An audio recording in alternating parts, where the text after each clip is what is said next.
Sabe aquela pergunta que parece ter uma resposta óbvia? Por que exatamente os pneus de um carro se desgastam? A primeira coisa que vem à mente é o atrito, claro. Faz todo sentido, né? Só que a verdadeira causa, ela é muito mais sutil e olha bem mais surpreendente do que se imagina. Então vamos mergulhar de cabeça nessa história.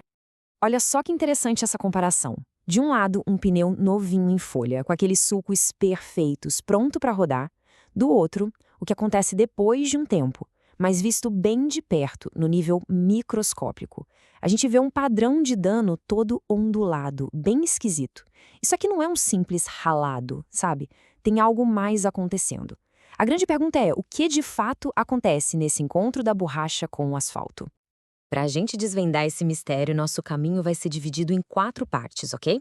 Primeiro, vamos direto para a cena do crime, o ponto de contato do pneu com a estrada.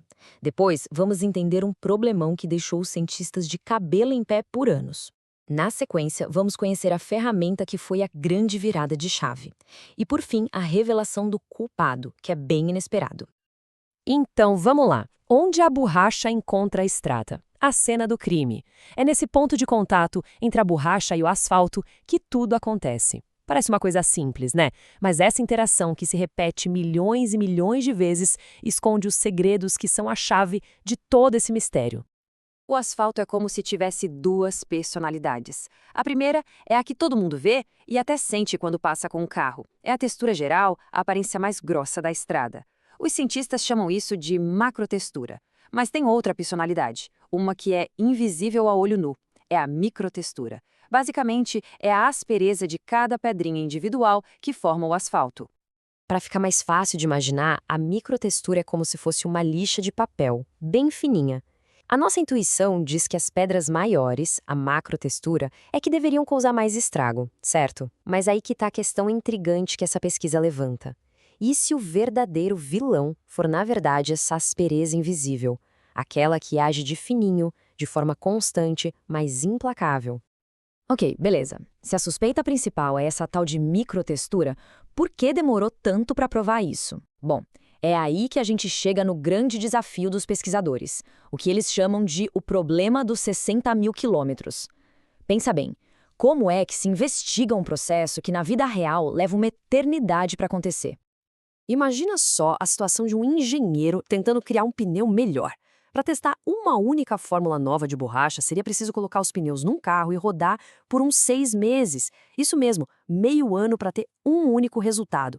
Numa indústria que precisa inovar o tempo todo, isso é impraticável. É um freio gigantesco no desenvolvimento de novas tecnologias. Então, o dilema era esse, bem claro. Testar na rua, no mundo real, dá o resultado certo, mas leva tempo demais e custa uma fortuna. Por outro lado, os testes antigos de laboratório eram rápidos, coisa de horas ou dias. O problema, eles eram agressivos demais. Eles não simulavam o desgaste real, eles simplesmente destruíam a borracha de um jeito que não tem nada a ver com o que acontece na estrada. E isso nos leva a um ponto fundamental, que vem direto da pesquisa que estamos analisando. A correlação, ou seja, a comparação entre o laboratório e a realidade, só funciona se os fenômenos forem os mesmos. Em outras palavras, não adianta nada fazer um teste em laboratório se ele não criar exatamente o mesmo tipo de desgaste, o mesmo mecanismo que a gente vê no pneu que rodou na estrada. Tem que ser uma cópia fiel. E aí, como é que se resolve um beco sem saída desses? Bom, a solução veio de uma parceria muito inteligente aqui no Brasil entre a Universidade de São Paulo e a Pirelli. A ideia foi genial. Se não dá para acelerar o teste na rodovia, que tal trazer um pedaço da rodovia para dentro do laboratório? E aqui está ela, a máquina que mudou o jogo.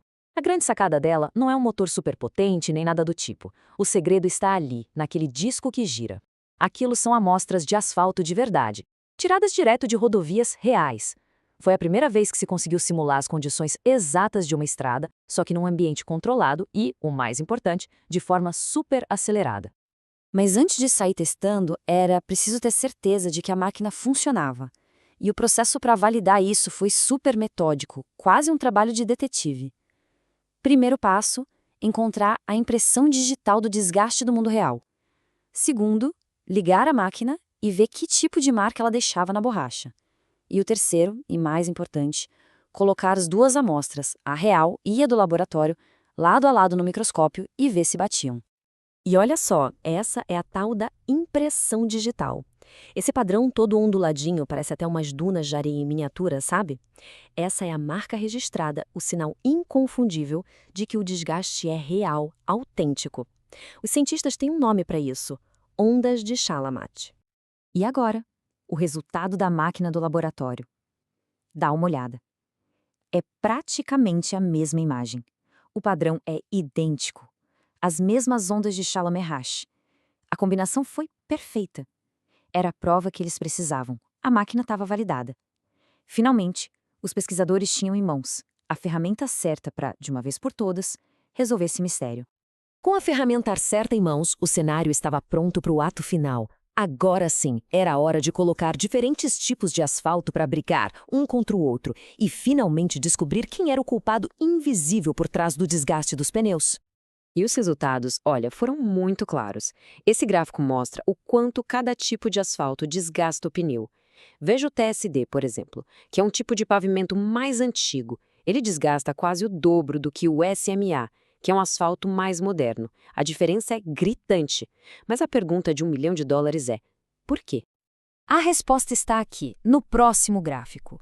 Desta vez, o que foi medido foi a microtextura, aquela aspereza invisível dos mesmos 4 asfaltos.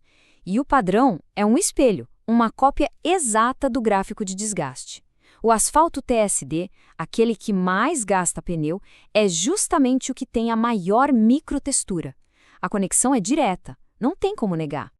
E aqui chegamos à grande conclusão da pesquisa, que é poderosa e, de certa forma, vai contra o que a gente imagina.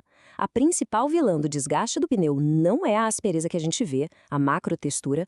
O fator que realmente pesa, que tem influência decisiva, é a microtextura. É aquela qualidade de lixa invisível da estrada.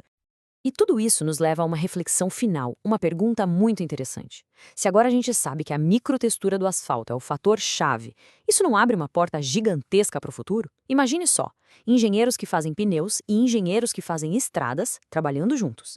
Eles poderiam criar um sistema otimizado, projetar estradas que dão a máxima segurança e aderência, mas que ao mesmo tempo diminuam o desgaste, o consumo de combustível e até a poluição por microplásticos que vêm dos pneus. O futuro da engenharia de estradas pode ser muito mais inteligente do que a gente imagina.